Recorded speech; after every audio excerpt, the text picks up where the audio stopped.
Hey guys, welcome to the Movie Champs Show on the Champs Entertainment Channel. My name is Zakary Cheatham. With me tonight I have... EJ Flemming. Alright guys, this is an episode we've been really excited about. Not only is it our 30th episode of the Movie Champs Show, but it is also the big Infinity War, the Avengers Infinity War episode. Yes, it is. So expect our spoiler-free review here. Yeah, so that's going to be at the bottom of the show. So we have a couple of news stories that we like to touch on. Yeah, that we're going to touch on at the beginning here. We have a trailer, or two trailers that we're going to be reviewing. And then at the end, main event. Yeah, the main event will be the spoiler-free review for the Avengers Infinity War. So remember, guys, in the comments, please...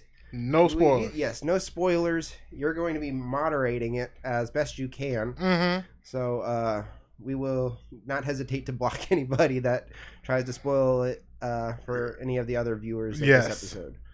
Unfortunately, we don't like blocking people. We are very much pro freedom of speech here. Yeah, but just we also believe in fairness. Yes, so no spoilers. Not everyone's had a chance to see the movie yet, so we don't, because even though we've seen it, we know everybody watching this probably seen it. Yes, there's probably a contingent on the internet that's going to find this video to want to see what we think about it that hasn't seen it. So when we do our spoiler, we will be doing a spoiler review after this.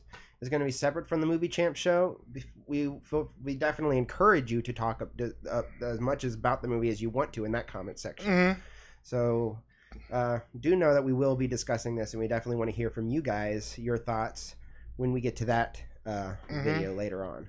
So we'll go ahead and start the show. Are we ready to go? I'm ready to go. I'm just keeping an eye on the chat, making sure no one pops up and says anything ignorant. All right. So for our first story that we're going to be discussing here, it's about Star Trek. Yeah, it's about Star Trek. Two Star Trek movies to be in fact. If we're going to talk about it, let's go ahead and get this thing going. Paramount Pictures announced on Wednesday that it has two more Star Trek movies on the way, including one from Quentin Tarantino. But now new details are emerging about the other. Deadline and The Hollywood Reporter are both reporting that British director S.J. Clarkson is in talks to direct the fourth installment in the Star Trek reboot series. Paramount has not publicly confirmed Clarkson's involvement, but Variety suggests that she already has the job. Clarkson is best known as a veteran television director who has worked on EastEnders, Life on Mars, Dexter, Orange is the New Black, and many others.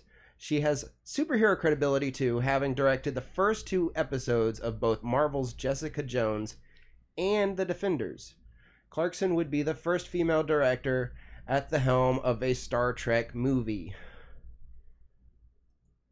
Alright, so what do you think about this news about S.J. Clarkson being the director of this fourth one? I believe this is what Gene Roddenberry would have wanted. Really? Yeah, because he was all about inclusion and no one's above another, and all this and all like that. So I think he would be proud to see a woman director taking the helm of his property. So I'm all for it, And I'm also intrigued to know that since she's directing the fourth installment, technically the fourth one after Beyond, right? What Tarantino's is going to be about. That's the more interesting thing about that new story. They said she's directing the fourth installment. So that means that's Chris Pine and all of them and Zachary Quinto and all that. And that Star Trek. What is the Tarantino one going to be about? Is it going to be a more Klingon-based story? I don't know, because they're a more violent Star Trek story, but you would have to involve a race that's known. Adjust your mic just a little bit. You're talking in the bottom of it again. I'm looking. I see the side, but there you go. Yeah, okay. All right. As long as you're talking above it, right here. Okay, I see what you're saying. All right, but yeah. I'm intrigued to see what a Tarantino Star Trek movie would be like. Would it be more of a docudrama about the behind the scenes of Star Trek? Oh, I don't think that. That would seem Tarantino-esque, but I believe it's definitely a Star Trek story, as far as like it being in the universe. I've heard. I am not at all a Star Trek fan at all. I watched the J.J. Abrams ones. And I really did enjoy James Wan's the last one. Everyone did. One. People really enjoyed Beyond a lot. So I do like that the idea of them having fresh directors to tell their versions or how they see, because that was almost like a reboot, I believe, in that third installment, I think. But yeah, I'm all for seeing what S.J. Clarkson can do. She's directed some pretty great TV shows. I'm not so into the Defenders or Jessica Jones. I have not bought into that those Marvel TV shows just yet. But excuse me. Yeah, I am mildly intrigued about her part of the story. Mm-hmm. I am even more intrigued about the Quentin Tarantino part of the story and seeing where that part's going, especially since there is discussion about it being R-rated. Seeing what an R-rated Star Trek looks like. But yeah, He'll probably look closer in tone to Discovery. Really closer in tone. Oh, Discovery. Yeah, I did. Just Discovery delves into a lot more adult content. Yeah, but yeah. Mild intrigued. It's definitely not a thumbs down, but it's just a small thumbs up for me on this story. Okay, we got two comments here. We got Night Hippie Chicks. He says hi champs. Hey, hello, and then we also have Jonathan too. He says hi, I'm here. I like, commented, now I'm gone. Thank you, Jonathan Drew, for that. Thanks for that, friend. Yes. Like, commented, and now I'm gone. All right. So we'll go ahead and move on to our next story here, and this has to do with Cloverfield, or not Cloverfield, or the lack thereof. Yes. So, contrary to rumors, Paramount's upcoming World War II horror movie Overlord is not a Cloverfield sequel. Speaking at CinemaCon, producer J.J. Abrams told the crowd that Overlord, which is about soldiers who find out the Nazis are using supernatural forces and engaging in gruesome experiments, will be Bad Robot's first R-rated picture. Per Variety, the footage shown included eerie shots of dead soldiers hanging from trees, genetically modified Nazis, and disembodied and fanged heads. However, for fans of Cloverfield, Abrams told the crowd that we're actually developing a true dedicated Cloverfield sequel, and that unlike the most recent entry in the series, The Cloverfield Paradox, which sold to Netflix and premiered following the Super Bowl, this one would get a theatrical release. All right. What do you think of this? Well, let's start off with the first thing. What do you think about this Overlord movie not being part of the Cloverfield thing? Does that make you more interested in seeing it, or any more or less interested in seeing it? No, to me it sounds like he's making a Wolfenstein movie. Wolfenstein? Yeah. It sounds like a bunch of those dollar bin horror movies. Yeah, dollar bin war horror movies. Yes. Yeah. But his involvement in this is really the only thing that intrigues me, especially being the quality. Well, I say the quality. He makes pretty good movies. Just the fact that last Cloverfield movie he produced, but it was terrible.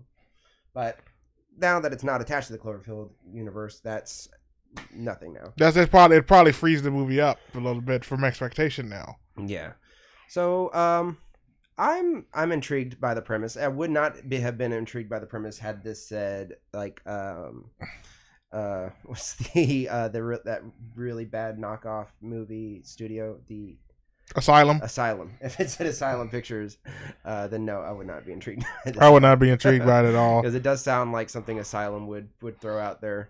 Oh, they probably got a version cooked up. Oh yeah. For this, now that they know that it's coming. Yeah. But yeah, the premise does it just sounds, like I said, like a cheap horror movie. But the fact that there is going to be another Cloverfield, more proper Cloverfield sequel coming out. That part, because I do love the Cloverfield franchise. I just was not completely sold on this last one, the Cloverfield Paradox. Because 10 Cloverfield Lane, I thought was Oscar worthy. I thought that was an amazing performance from everybody involved in that movie. Dude, that was like the definition of a battle film. Yes, and the first Cloverfield was great. Oh yeah, that first Cloverfield was just amazing. Yeah, it was definitely changed up the game as far as the found footage movies go. Oh yeah, because they actually made a Godzilla movie found footage. Yeah. And like if someone says something really interesting about Cloverfield, the original that I would love to see. They said that at one point you see our focal point clock up with another camera. What did he see leading up to that moment? Yeah, I don't know. So it's like they could just redo the first Cloverfield, but just from a different perspective. Oh, okay. So Julius Avery is the director of Overlord. He has directed mostly short films. This is really one of his first big movies. He did a movie called Son of a Gun that looked crappy. And it's written by Billy Ray, who is one of the worst writers out there. So I don't think I'm really... This makes me even less excited about seeing Overlord. More excited that it's not part of the Cloverfield universe now. So it can fail on its own laurels. Yes. Failure on its own merit. Yeah, maybe he did. Maybe they checked out the first cut of this movie and said, okay, no, we're going to take this out of the Cloverfield universe and make this its own thing now too. I'm going to try to keep a closer eye on this whole Cloverfield stuff now from now on, because the guy that I've left in charge has dropped the ball. He said, hey, so how's this Cloverfield thing going on? He sees a smoking room, sees smoke coming out of a door that says Paradox on it. Fine. No, give me the keys. You're grounded. It's like, why is that room on fire then if everything's fine? Cut out all the Cloverfield connections out of Overlord. I don't know. Well, from the premise of it, it doesn't sound like it should have never fit inside the...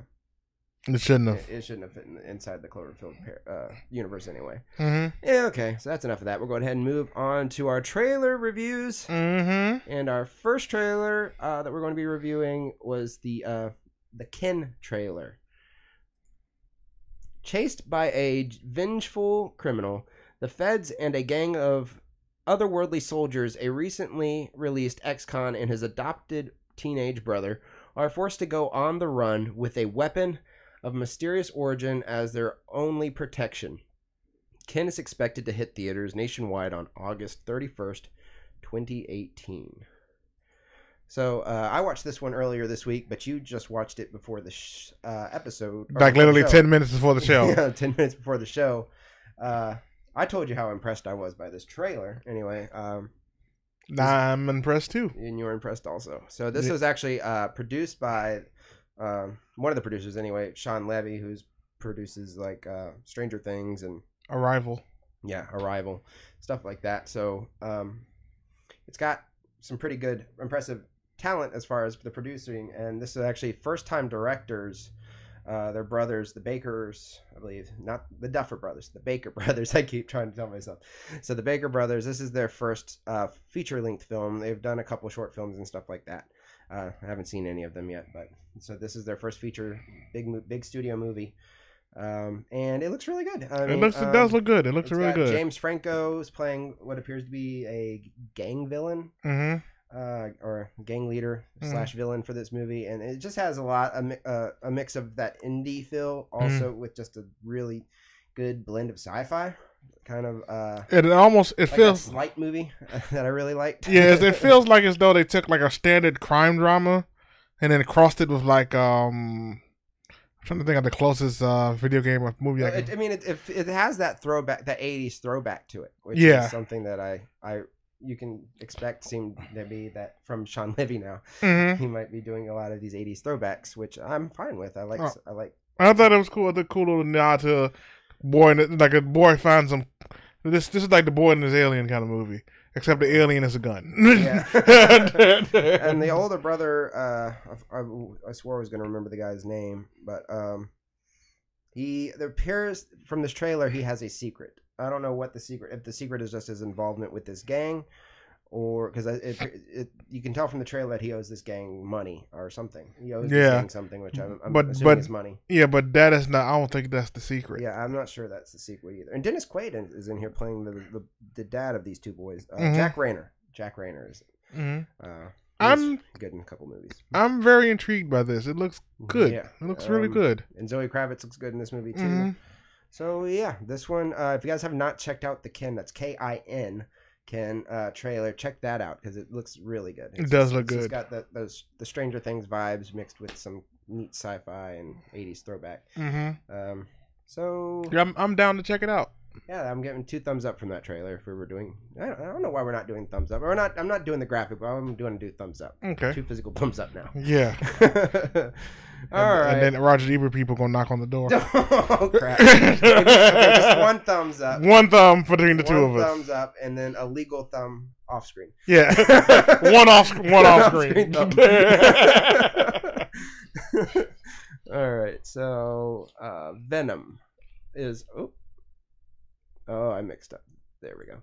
Okay, so we have a full trailer now for Venom. Mm-hmm. I'm not going to throw any plot up here because there's no real known plot, but you can kind of tell from this trailer, get a small understanding from this trailer, a little bit of what the plot might be. Yeah. Because just from the trailer, it feels like a cliche plot. Oh yeah, it feels like it's going to be. It feels like It feels like we're watching Spider-Man 3 from Sandman's perspective. Yeah. Like man run falls into experiment falls into his lap. Now he has to deal with the consequences. But for the trailer's credit, it does at least look like it should have only been like the first 20 to 30 minutes of the movie. I didn't see too many things that might indicate that they spoiled anything, which is good. Yeah, we haven't even seen who the villain is yet. Yeah, well, we got an idea of who the villain. Well, we didn't see the villain in his physical form. Anyway. Mm-hmm. We have an idea of who the villain is, just from who was cast. But this trailer was much better than that first teaser. I would only call that a teaser trailer. I think that's all they ever called it. They did call it a teaser. Okay, but I still felt like they could have showed us a little more. Yeah. But they literally took magic marker to Tom Hardy's neck and said, "There's your teaser." Yeah. And just drew Sharpie lines on his neck and said, "Well, there's your tendrils." No, don't give me more. I'm still not completely sold that Tom Hardy was a perfect cast for Eddie Brock. He does not look like a news reporter at all. Well, you got to remember the way he kind of carries himself. He would try to. He was like a Nightcrawler-esque news reporter. Yeah, he's more freelancer. He's more free. He doesn't look like he'd be clocking in at the Daily Bugle. Yeah, which to be fair would be what the kind of reporting and things they do now, which is more internet based. Right. It makes sense he would look like that. Yeah, and then. Well, I mean, Jenny Slate looks good. Nobody on set apparently knows how to pronounce symbiote. I think I've heard it might be a legal thing that they pronounce it that way. Really? Well, symbiote is technically a real scientific term, so that's why I would think that. Yeah, it is, but it is much in the same way mutants is a real scientific term, but that ties to the X-Men. That's why the MCU don't have mutants. Mm-hmm. It's kind of the same. Like they have the rights to Spider-Man, but symbiote is maybe that exact pronunciation may be more of a trademark. Maybe. I don't know. But it's weird. Symbiote was very distracting. Yeah, it was like... And by the way, did you notice how like they tried to heavily crib the Avengers Infinity War theme in this trailer? Oh, yeah. I was like, did y'all really just like turn down certain parts of the Infinity War theme from the trailers? And then said, turn up other aspects and said, here's your Venom trailer. Like, no, you're just cheap and cheesy. Well, as from what I know about film productions, usually the music is one of the very last things that's done as far as like the scoring and things. Because, what's it called? Blade Runner 2049. That score was done very close to its release date. It was finished. So for the most part, that kind of thing is probably still being done if it's not even started yet, because they still probably are still editing and all that good stuff. I don't know. Yeah, I don't know anything. But you would make people think that this is somehow Infinity War. Yeah. That was not accidental. That was not a last minute decision. No. That was like we could trick some stupid people with this one. We could trick some people who's not paying attention with this. Yeah. Cause I this is when I hear that I'm like, wait, that's Avengers, man. Come on, come on, Sony, come on. Yeah, it's getting sad now. Ludwig Göransson is. Yeah, he did Black Panther. Did he? Oh, yeah. Cool. So the score might actually be good. Yeah, and trailer music by Mart Petrie. Okay. Petri. Like, thank you for both trailers. Yeah. Oh, there is two. Even Guardians of the Galaxy 2. Okay. Also, all right, but yeah, this one gets 1 thumb up. Not 2. It gets no thumbs up from me. Really? Okay. No, I'm not. Tough critic. I am tough because it looks like someone said it best. I was watching Double Toasted the other day, and someone said it best. We watched a better version. We saw a trailer for a better version of this movie already. What's that? Upgrade. Oh yeah, Upgrade. We already saw the trailer. A better version of this movie already coming out this year. It's called Upgrade. You're not wrong about that. Even with the Tom Hardy lookalike. Yeah, Upgrade did get me a little bit more hyped than this trailer did. Yeah. I guess I'm just comparing it to that really bad teaser. Yeah, that teaser was so bad that this one was just more satisfying. I guess. This teaser that teaser left such a sour taste in my mouth that this movie has to work harder for me to make me feel like, okay, this is something I want to see. Yeah, that's a good way to look at it. Because that trailer was like very generic. The teaser was very generic, very basic, and then they made it seem like, oh, you know who this is. Yeah. We don't have to try and advertise this movie. It's Venom. We kind of do though, as we don't know if he needs to be a villain. Venom needs to be a villain, and we didn't get to see a lot of Venom. We saw Venom for just a small second, and did look pretty terrifying. For that little bit right at the end, but we got more. We got to see more of what the symbiote can do. Yeah. Throughout the trailer, with him communicating with it. Yeah. Well, yeah. You can see the back and forth between Eddie Brock trying to be himself and the symbiote taking over. Yeah. So we did get to see a little bit of that, which is kind of cool. And fun fact about that. That's Tom Hardy doing the symbiote's voice. Really? Yeah. Oh, that's cool. Yeah. So it's like, it really plays into that duality thing where he is like, it's the deepest, darkest part of his mind talking to himself. Yeah. And I know this was mentioned like before the movie was even in production that this was supposed to be an R-rated one. We didn't see any. I don't think it's going to be R-rated anymore, and here's why. Why do you think that? They got a special flavor Lipton Brisk coming out. Okay. What R-rated movie has a special edition soda? I don't know. I mean, Deadpool probably. Deadpool has Mike's Harder. That's the alcohol. Oh, really? But not as far as like stuff kids can see. Oh, you're not wrong. I hope it's not PG-13. I mean, how do you do a Carnage movie PG-13 is what I want to know. They've managed to craft a pretty violent Dark Knight Batman movie with a PG-13. Okay, but this isn't being done by Christopher Nolan. It's done by the guy that did Zombieland. Fair point. Fair point. Yeah. So. Yeah, but that's once I found out that there's I think it's called Dark Cherry Limeade. Yeah. When you see that, when you see things like that, PG-13. You're not wrong. Because you're not supposed to. There's advertising rules for certain things. Yeah, you're not supposed to advertise R-rated products to kids, and putting it directly on a bottle of iced tea is a kid's thing.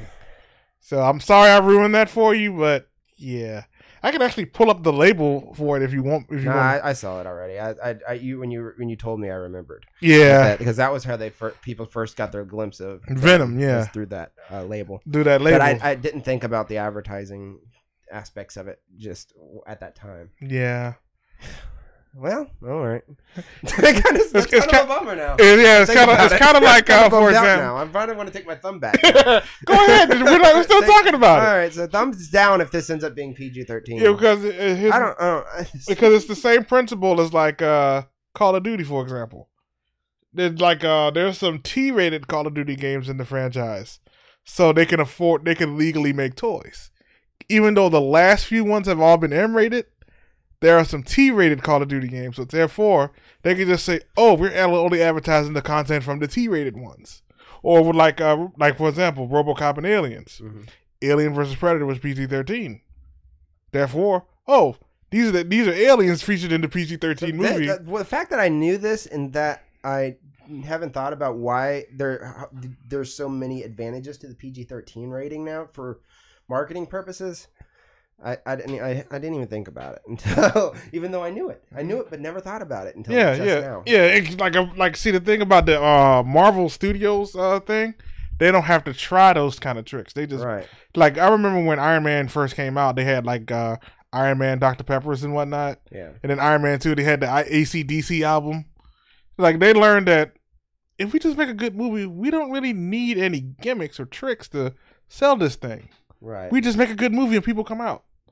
In the Black Panther, for example, wasn't a gimmick because they wanted to make an album that basically told the story of the movie. Yeah. So I don't count that album as part of that gimmick thing because it was actually sold well into everything together. But throwing Venom on the bottle of soda, yeah, that's an old '90s trick.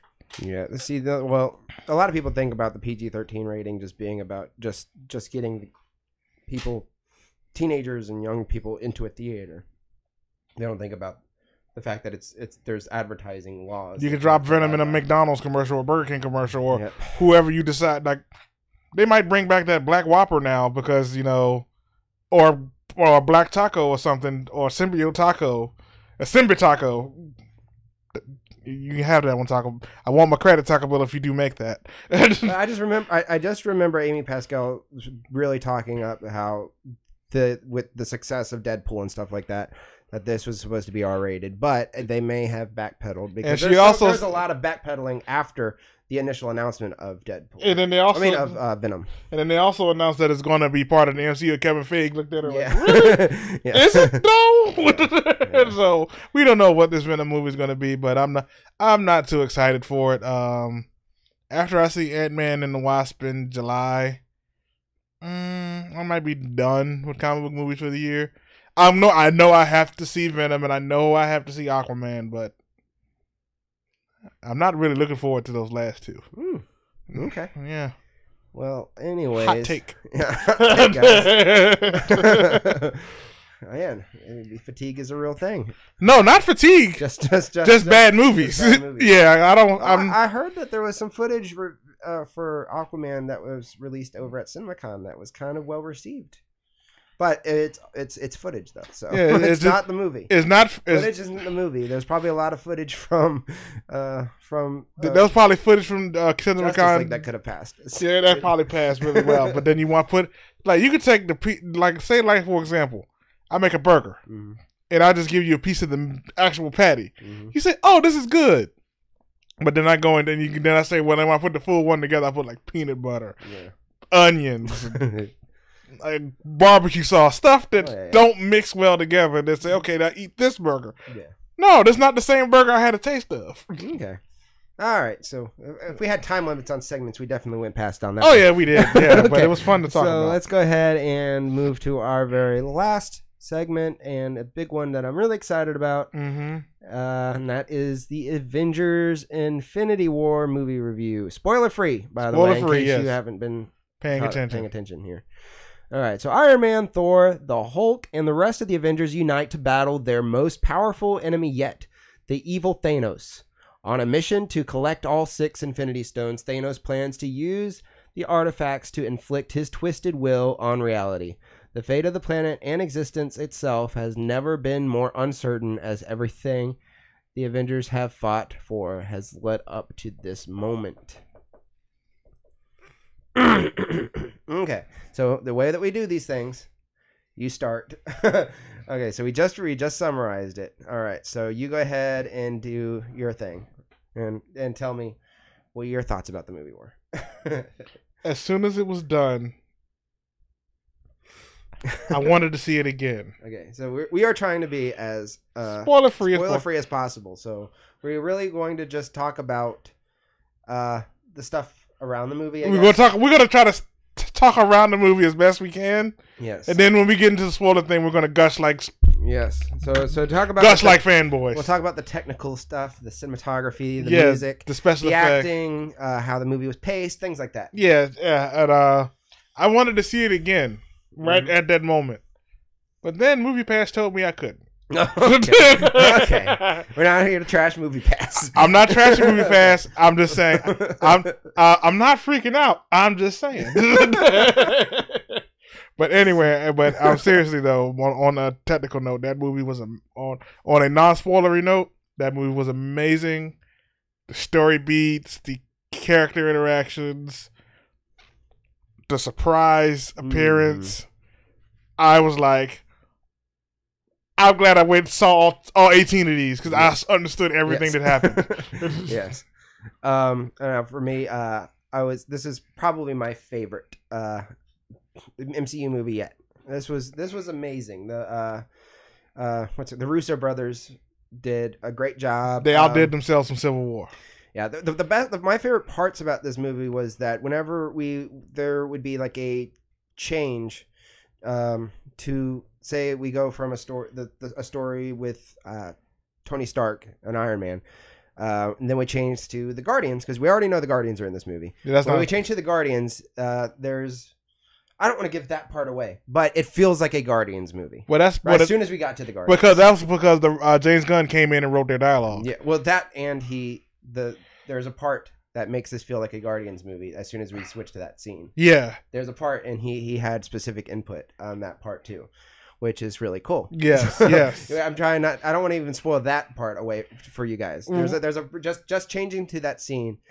You'll know. It felt like we were watching multiple MCU movies at the same time. Yeah. But it all still made sense. Yes, it all felt natural. Like when it felt like you were it felt like you had brought like a like when you watch an MCU movie. Here's the perfect way to describe it, how watching an MCU movie feels to someone who knows about comic books. Mm-hmm. Every so often, like when they do a storyline on a comic book, they sell the issues, and each part of the issue tells the next part of the story. And then when the issues are all done, after some time, they sell what is called a collected edition, which takes all the issues that told that story and throw it into like a hardbound or softbound book with all those issues in one thing, almost making it more like a graphic novel at that point. Watching an MCU movie feels like buying one of those books. Yes. And then this one felt like you bought one of those books, but it was extra thick because it had the storyline told in chronological order. It had the Captain America issues, the Iron Man issues, all the issues of all these different characters compressed in this one book, and then plus the tie-in issues that are just titled the main event, all spread in one book. Yeah, and it felt like that here. It felt like I was flipping through, and I'm in Iron Man. I'm reading an Iron Man comic book. I might need to back your mic up. Okay, go ahead. You're going in red. There you go. Yeah, I was reading an Iron Man book. Okay, now I'm reading a Doctor Strange book. Now I'm reading this book. Now I'm reading that book.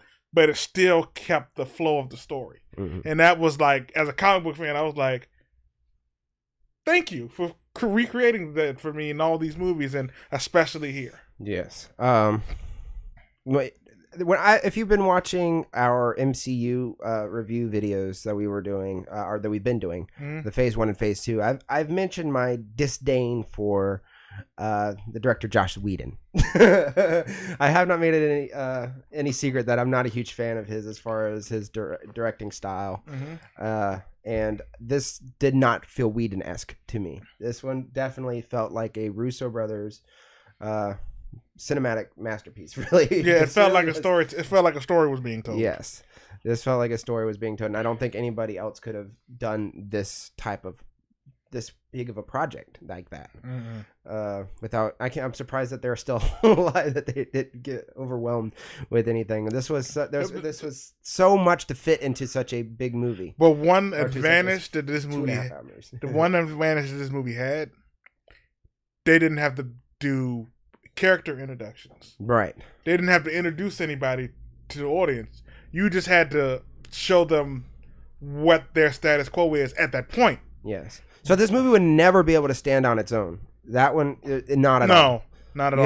You have to have already been. This movie is one of those homework required movies. To understand everything that's going on, you have to watch everything. You have to watch everything because not necessarily everything. Like Thor: The Dark World. Right, yeah, you can skip over. Just watch the first of everything. No, there's certain movies you still have to watch, like both Guardians, all the Captain Americas. Yeah, just watch the ones that you appreciate. I don't know. Just watch, maybe, I don't know. There's still there's stuff that you can skip, but just do your homework. Let's see what you can skip. Yeah, see what you can skip and understand everything, and then you would understand everything just fine. But on its own, I don't think if you was to sit down and just watch Avengers 1, 2, and 3 back and back, you wouldn't understand anything that's happening in any movie. You wouldn't understand anything happening in Infinity War. Yeah. So now for the acting, without giving anything away, the acting in this movie was pretty amazing. You got some great performances out of Tom Holland, even Benedict Cumberbatch. I didn't really care for him as Doctor Strange in the Doctor Strange movie, but I did care about him in this movie. Mm-hmm. And Chris Pratt, this is probably his best performance in any movie. Oh yeah, and can we get it? Oh, and Josh Brolin. Heck yes. Okay, so yeah, villain approved. This was the best villain. Not the best villain. I still think that Michael B. Jordan was the best villain. I don't know. This is almost a tie. I have to give it to Thanos though. Okay. Because he's been built up for so long, and they delivered on him so well. He delivered on him well. Yeah. And like Killmonger came out and was like a shot in the dark. Like, wow, he's really good. Yes. They've been building the Thanos 10 years, so they had to deliver with him. Yes. And they did in such a way that I was like, certain scenes, I was like, this actually sucks for him. Yes. Yes.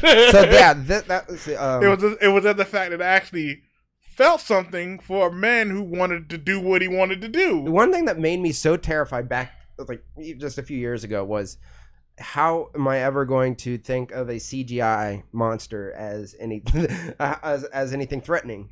And you do now in this movie.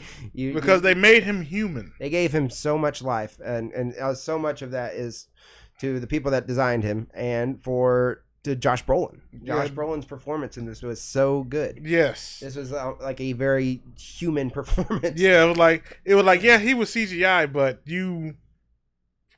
it was like in a weird way you cared for Thanos in a way. Yes. It's hard to explain now, but when we get into the spoiler review, we're going to talk about that. Yes. But for right now, much like the way that we felt something for you felt a conflict in your own morals during the Killmonger for Black Panther. Mm-hmm. You kind of understand where Thanos is coming from, not necessarily in his execution, but where he's coming from and on his his mindset, his actions speak villainy, but his mindset speaks to philanthropy in a weird way. And it's weird to think about it that way. Yeah. But and then when you hear him talk, because he doesn't scream or grandstand like some other villains would do. Right. He always seems to be in control. He always seems to be in control. He will literally sit down and talk to you. Right. And it's weird to see that in the villain. He's you see his moral dilemma. He has several moral dilemmas in this movie, which is really it's intriguing. It's very well written. It's very well written and unique for a movie to go that route. Yeah, especially with this kind of movie. But a movie like this, they could have just made him a big screaming big bad Steppenwolf, but yeah. Excuse me. I don't know what happened there. And I've just made DC fanboys angry. I do not care. Come at me, bro. This movie could have served as the DCEU funeral, and I'd been okay with that. Oh man, but yeah, the interactions all felt natural. There was no they didn't shoehorn anybody into this movie. No, everybody was in there that needed to be in there. And they all, like I said, it was an action. It was all streamlined. Yep. It was just basically like one big fireworks party. Yes. But it was fireworks that were well earned. Yes. So, but yeah, you get all your favorite moments from everybody. Everybody kind of ended up with a big introduction. Some of them did anyway. But as far as the pacing goes, you get maybe 5 minutes of catching your breath near the beginning, the first act in this movie, and then you're holding your breath the entire time. Yeah, it's like the movie starts. And then it starts and it starts with a gasp. Then you're like, okay, I can breathe for a second, and then you're holding your breath the whole rest of the movie. And then it's like, okay, this is the calm down, everything's gonna be okay. Psych! Yeah. Now you're just on your edge of your seat for the rest of the movie. Yeah. Oh man, I enjoyed it a lot. The score was good. The CGI was really good for the most part. There was just teeny tiny bits that look bad, but there's so many better parts in this movie as far as how the CGI looked than and the battle scenes. The battle scenes, like when I say that the Whedon-esque, I think of the battle scenes in Joss Whedon movies where I always talk about cannon fodder. There's so much cannon fodder in those types of movies, and there's not so much of that in here to where it's noticeable, but everything still feels terrifying. There's so many stakes in this movie. Yeah, that what could be considered cannon fodder may actually be the last time you see somebody. Yeah, it's like the way they set up the cannon fodder, they're even threatening. Yes. Like when them one more thing about this movie, the way the trailers are set up, everything is out of sequence. You think one thing's happening, and when you watch the movie, like, oh, that scene is here. Yeah. And then there are parts where you're wondering where somebody might. As far as the pacing goes, there were times where I thought, okay, we've been focusing on this person for a little bit too long. Can we go ahead and start moving to the next person? But everything is so important that was something that I should not have necessarily felt. That was something I felt in my mind, but in the end, I shouldn't have felt that way. Because it was very important. Yes, every single thing that happens in this movie is important to the story. Yeah, there's no wasted screen time. There is no cutaway to nothing pointless or useless in this movie. Everything serves the story, and it serves the story very well. Yeah, and there's some funny parts in here, but you really, with the story like this, you need those funny parts. Yeah, because it breaks the tension. So this isn't like Guardians of the Galaxy 2 funny, but there's some really good. There's just relief humor, so you can go for a little bit. Yeah. But yeah, that's I feel like that's all we can really talk about as far as and stay away from spoilers. Mm-hmm. So now we're gonna go ahead and grade this movie, and it's gonna go ahead. I'm gonna give this my 10 out of 10. See, I'm gonna break the rules here. What? Give your rating right now. No, I'm gonna give my rating right now. I'm just saying I'm breaking the rules. Why are you breaking your rule? My scale don't go to 10. It has to go to 10. That's the movie. I'm sorry. You want to give it more, but you can go ahead and just call it. I give it a 10 plus. Okay, give it a 10 plus. I wish I could give it an 11. Give it an 11. We're giving it a 10. Our scale stops at 10, but I myself want to give this movie an 11. I want to give it. I probably want to give it an 11 too, but we are giving it a 10. We're stopping at 10, but I want an 11. We can call it Movie Champs Platinum. Give it a whatever you want to put a stamp of approval on. Yeah, I'll put a seal of this. But there's other movies I want to give a seal of approval on too, but we don't do that. We gotta stop at 10. I understand. We stop at 10, but hear me. This is an 11.